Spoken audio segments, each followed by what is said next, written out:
Solo leveling.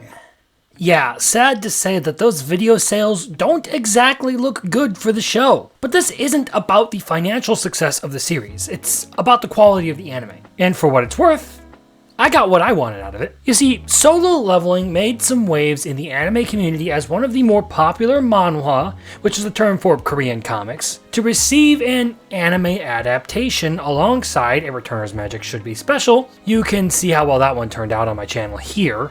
And Tower of God, which I haven't watched, but actually seems to be fairly well received. Now, I hardly think that Solo Leveling was the greatest, most popular, or even the first manhwa to receive an anime adaptation. Yet, it was probably one of the most highly anticipated, which is why I brought up the damningly low 91 DVD sales numbers. Because for how much buzz it created, that's pretty humiliating.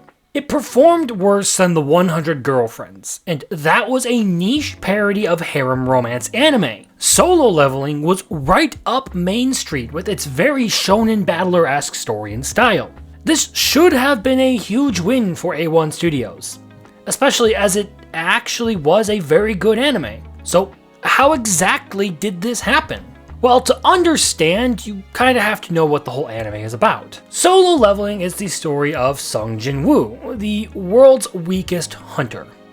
Even though it's miserable work due to his low power level, it's still the best paying job he can find to support his sister and pay his mother's hospital bills.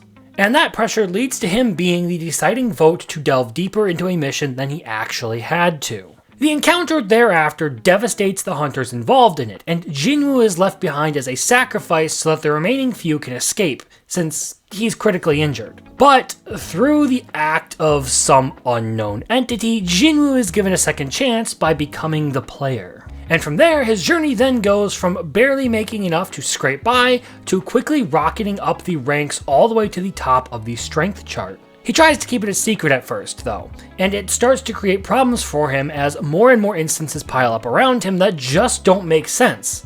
And I mean, firstly, there's the fact that he survived against monsters that wiped out hunters far stronger than him. But on top of that, there's also the overnight transformation he undergoes from Andrew Tate to Ernest Kalimov. Our boy literally goes from the standard loser wallflower romance MC to a Phonk walking Giga Chad with the ability to instantly turn any woman's panties within 5 meters into Niagara Falls. But aside from being a thirst magnet who happened to survive one of the worst tragedies in recent times, Jinwoo is also coming face to face with the worst parts of the hunter world. Turns out, magic monsters aren't the only thing you need to look out for when you're in a dungeon.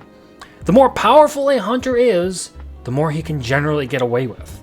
And, inside the dungeons, no one can hear you scream.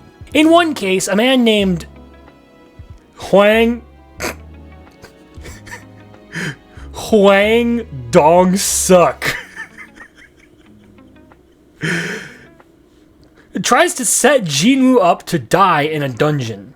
But it goes about as well as you would expect for a guy named Hwang Dong Suk. And Jinwoo pretty much just cues up some bass-boosted music and shows them what's up.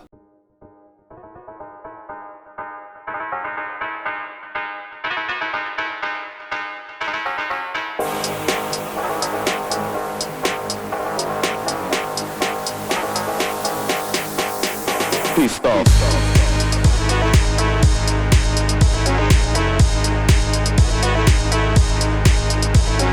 Of course, this is now the second time that Jinwoo has survived in a situation where more powerful hunters have died, and that makes authorities pretty suspicious of him. Memes aside, this scene was one of my favorites in the whole series because it's just cold. Jinwoo is ordered by the system to kill Dong-suk and his crew, and refusal isn't an option because the system will kill him if he doesn't complete the task. So, following a betrayal more telegraphed than a low-tier boss battle, Jinwoo demonstrates the extent of his new inhuman power. It's a combination of music, atmosphere, and animation that makes this just absolutely spectacular as a scene.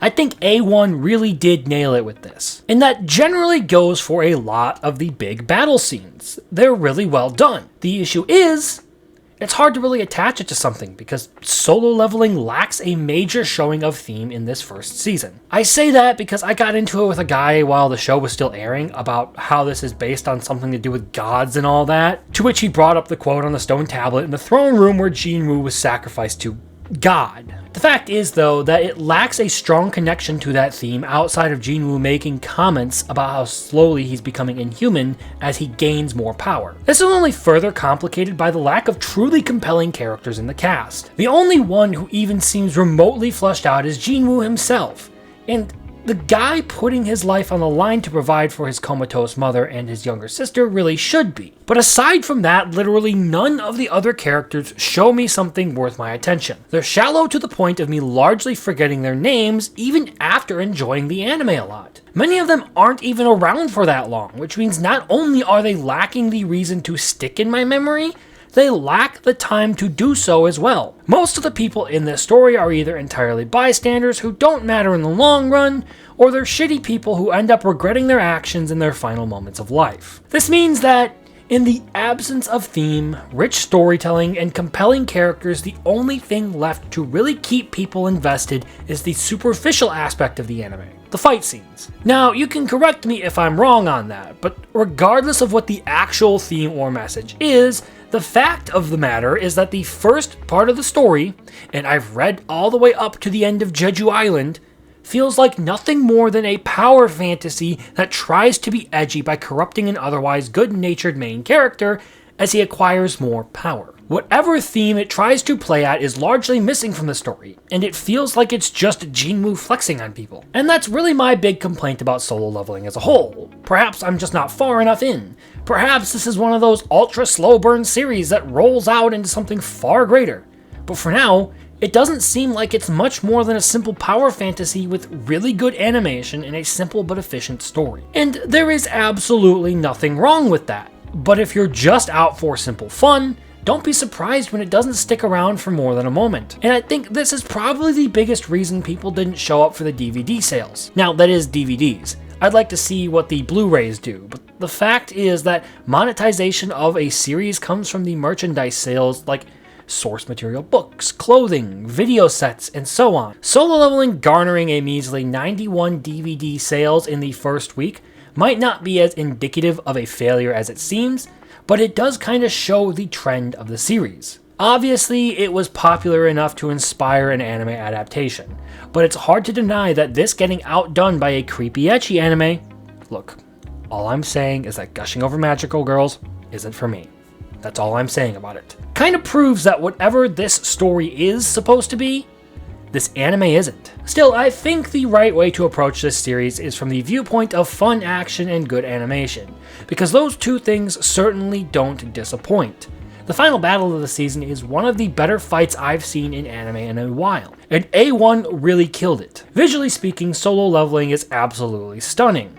The fight animation is so full of momentum and excitement. It's smooth, hype, and everything you could ask for out of a fight scene. But that alone isn't going to carry the series long term, especially when the story isn't there and characters feel shallow and bland. Even my gripes with Jujutsu Kaisen's story not really connecting, or the characters not really feeling that deep, pale in comparison to this. I've always looked at Solo Leveling as being in the same category as a John Wick or Pacific Rim film. The story is really secondary. The reason you're going is because you want to enjoy some good action. And for that, I think it's a solid 8 out of 10 anime. Genuinely. It's shallow, but the entertainment value is pretty good. I don't think it's the kind of thing that you're gonna want to watch again and again, but I am genuinely interested where this whole thing is going to go. It's already cleared for a second season, but it's pretty clear that people didn't show up for the merchandise. It doesn't really have me hooked like other anime do, and I've seen that from a lot of people I've talked to. That said, I'm still interested in it enough to continue diving deeper. And who knows, maybe like I said, this actually is some ultra slow burn, really good story that gets really, really freaking good after you get through the power fantasy first act. But that's about all out of me. If you enjoyed the video, please consider hitting those like and subscribe buttons, as those simple but free actions do really help me. And if you have thoughts to share, leave them in the comments below. Otherwise, I hope to see you in the next one. Later.